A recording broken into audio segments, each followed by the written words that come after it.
o conflito entre o diabo e seus anjos, mais as hostes de Deus, ele remonta ao início dos tempos. Tá bom. Mas nesta passagem específica de Apocalipse 12, né, que descreve essa batalha aí, a que esse evento, ou a que esta passagem se refere? A que evento essa passagem se refere? Né? Nós vamos tratar desse assunto e de tudo o que tiver conectado, né, com ele e der tempo aqui. E para você participar, você entra no site www.vejamsó.com.br, vota na enquete e aí você vai estar nos ajudando. Daqui a pouco eu ponho a enquete no ar. Deixa eu primeiro ouvir a opinião inicial dos meus dois convidados. Vou começar pelo pastor Marcos Branconato, ministro da Igreja Batista Redenção. Em termos de escatologia, pastor, o senhor se define como um dispensacionalista? Acho que sim.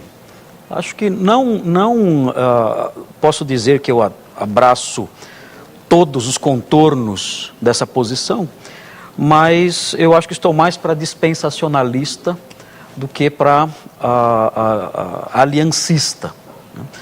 Mas no tocante a esse texto, eu creio que o que pode se encaixar melhor, a expressão que pode designar melhor o meu posicionamento, é o pré-tribulacionismo.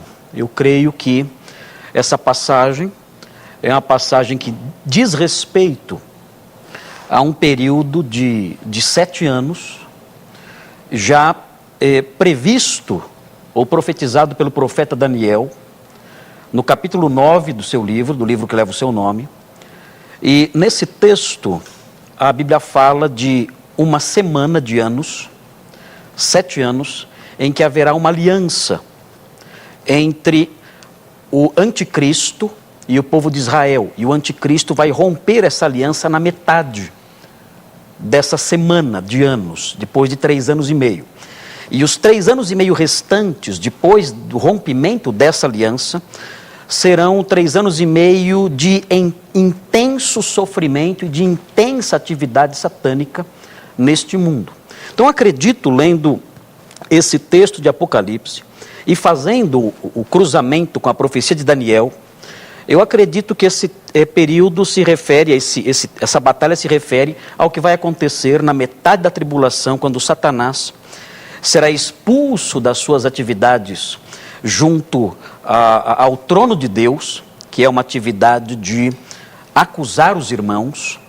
Nós vemos essa atividade acontecendo especialmente, passagem clássica para mostrar isso, é o livro de Jó, nos 2 primeiros capítulos, em que Satanás comparece à presença de Deus para acusar Jó de uma adoração e de uma fidelidade interesseira.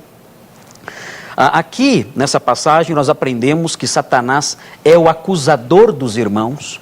Aliás, abrindo um parênteses, essa passagem de Apocalipse é uma passagem importantíssima para o estudo da satanologia.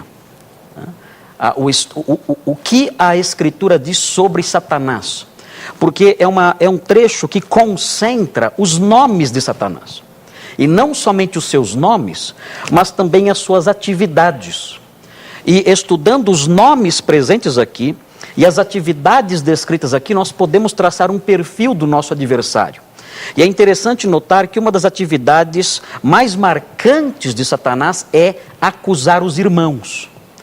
Nós tendemos a pensar que fazer um trabalho satânico é comprar uma galinha preta e uma garrafa de cachaça e colocar isso numa esquina e ali está feito um trabalho satânico. Na verdade, quem faz isso não faz nada, isso não vale nada, isso é lixo. Mas quem fala mal dos irmãos e acusa os irmãos, essa pessoa realiza uma obra muito mais diabólica, muito mais satânica do que quem coloca uma galinha preta na esquina. Bom, fechando parênteses aqui, né? O fato essa foi... é terrível isso, mas a igreja de Deus, a igreja moderna, a igreja contemporânea, ela precisa acordar de certas tolices que ela crê. Nós precisamos voltar para a Escritura e aprender dela, e não de ideias intuitivas, não de criações de homens que são cheios de novidades, nada disso nos interessa. Nós temos que voltar para o cristianismo apostólico, bíblico, e aprender dessas coisas. E na Sagrada Escritura nós aprendemos isso. Aqui, inclusive, nesse texto mostra como vencer Satanás. Nós não vencemos Satanás dizendo está amarrado. Quem inventou isso? Quem inventou essa grande tolice? Quem disse que se eu disser está amarrado, o diabo vai dizer, não esperava por isso, né? Não esperava que essa pessoa ia dizer essa frase, né? Que agora me coloca de mãos atadas. Isso não existe, são superstições, são resquícios de noções de feitiçaria que existem dentro da igreja de Deus, né? Como é que se vence o diabo, então? O texto aqui diz, o texto fala que em Apocalipse, desculpa, estou no texto errado aqui. Em Apocalipse 12, o texto que nós acabamos de... Pode falar com suas próprias palavras. De mencionar aqui. O texto fala que E eles o venceram? Sim, eles o venceram por causa do sangue do Cordeiro. Esse é o primeiro fator, eu tenho que ser lavado pelo sangue de Jesus para vencer Satanás. Eles também o venceram por causa da palavra do testemunho que deram.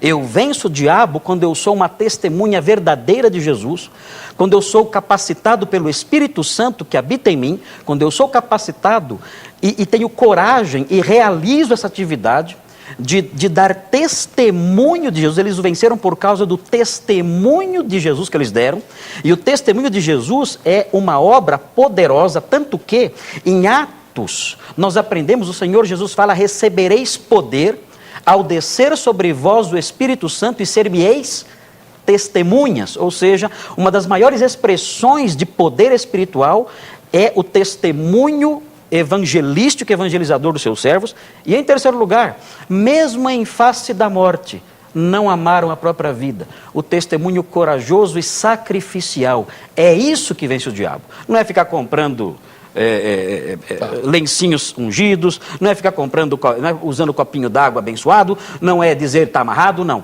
Mas sim agir debaixo dessas três fatores que foram mencionados aqui.